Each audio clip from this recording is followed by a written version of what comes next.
Kekasih Kristus, sebelumnya kita sudah mendengarkan orang benar hidup oleh iman. Jadi bukan karena melakukan hukum Taurat, melainkan karena iman. Iman di dalam Kristus Yesus. Galatia pasal 3 ayat 23-24. Sebelum iman itu datang, kita berada di bawah pengawalan hukum Taurat dan dikurung sampai iman itu telah dinyatakan.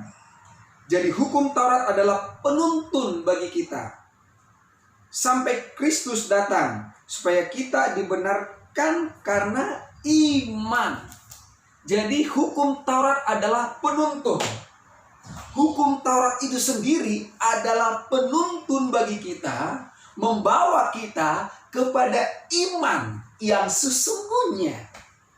Jadi sebelum iman itu datang, maka penuntun itu dibutuhkan oleh manusia, menuntun dia sampai kepada iman itu.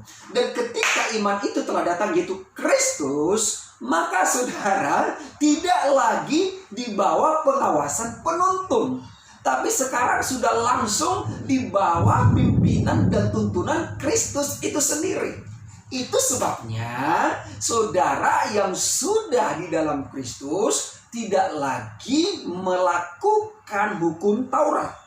Karena hukum Taurat tadi sudah selesai dilakukan dan digenapi oleh Kristus.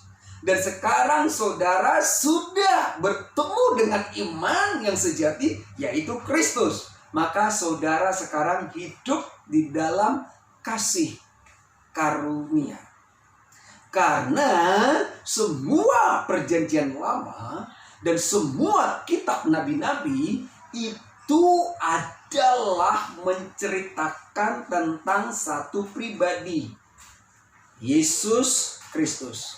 Dan Yesus Kristus sudah dinyatakan bagi kita, sudah dinyatakan bagi dunia, khususnya bagi kita orang-orang percaya, telah dilukiskan begitu terang.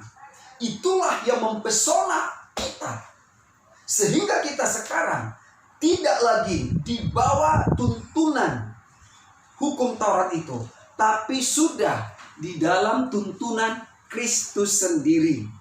Karena kita sudah hidup dan tinggal di dalam Kristus. Sesuai dengan Efesus 3 ayat 17, sehingga oleh imanmu Kristus diam di dalam hatimu, dan kamu berakar dan berdasar di dalam kasih.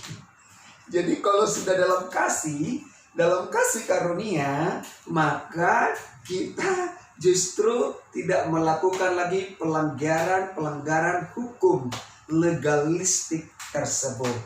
Karena saudara sudah dimerdekakan.